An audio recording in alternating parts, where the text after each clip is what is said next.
Wherever you go, whatever you do, throw a little attitude. Omax, Vest and Briefs.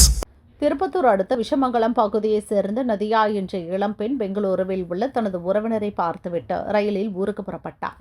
Bengaluru to Jolarpettai passenger ரயிலில் அவர் பயணம் செய்தார். ஜோலார்பேட்டை சந்திப்புக்கு முந்தைய சோமநாயக்கன்பட்டி railway ஸ்டேஷனில் ரயில் நின்றது. அப்போது அங்கு வந்த மர்ம நபர்கள் நதியா கழுத்தில் அணிந்திருந்த தங்க சங்கிலியை பறித்து கொண்டு தப்பி ஓடினர். நதியா கூச்சலிட்டார். சம்பவம் பற்றி வழக்கு பதிவு செய்த ஜோலார்பேட்டை போலீசார் சிசிடிவி காட்சியை ஆதாரமாக வைத்து தேடினர். அடுத்த 1 மணி நேரத்தில் கொள்ளையர்களை பிடித்துவிட்டனர். விசாரணையில் அவர்கள் பங்காருப்பேட்டை பகுதியைச் சேர்ந்த சதீஷ் வயது 30 என்ற இளைஞர், மற்றொருவர் 17 வயது சிறுவன் என்பது தெரியவந்தது.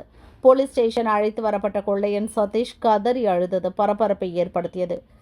சார் நான் தெரியாம தப்பு பண்ணிட்டேன், வீட்டில் கடன் சார், தெரியாம திருடிட்டேன், இனிமேல் பண்ண மாட்டேன் என்று கதறினான்.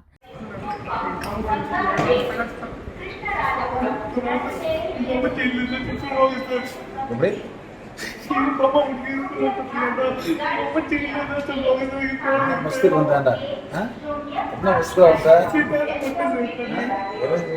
தானே அக்கிரது வந்து எவ்வளவு பேருக்கு பாதிக்கப்பட்டியா பசங்க எப்படி தெரியும் போகணும் சொல்லி எப்படி தெரியும் போகணும் நீ அழுத்தினால ஒன்றும் கிடையாது புரியுதா இப்போ வந்து அவங்க என்னடா போயிருக்கீங்க அவ்வளோ யோசிச்சு பார்த்தேனே இது இது பண்ணி பற்றியும் பயணம் பற்றியா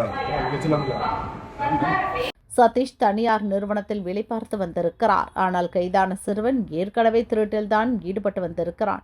சரியாக வேலைக்கு செல்லாமல் இருந்த சதீஷிடம் வேலைக்கு போயெல்லாம் ஒன்றும் சம்பாதிக்க முடியாது, என் கூட வா, எப்படி சம்பாதிக்கலான்னு கத்துத்தரேன் என்று சிறுவன் கூறியிருக்கிறான்.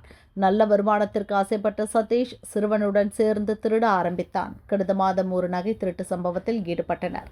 அதில் கிடைத்த பணத்தை வைத்து ஜாலியாக ஊர் சுற்றினர். தேவையானதை வாங்கி குவித்தனர். பணம் காலியானதும் அடுத்த திருட்டிற்கு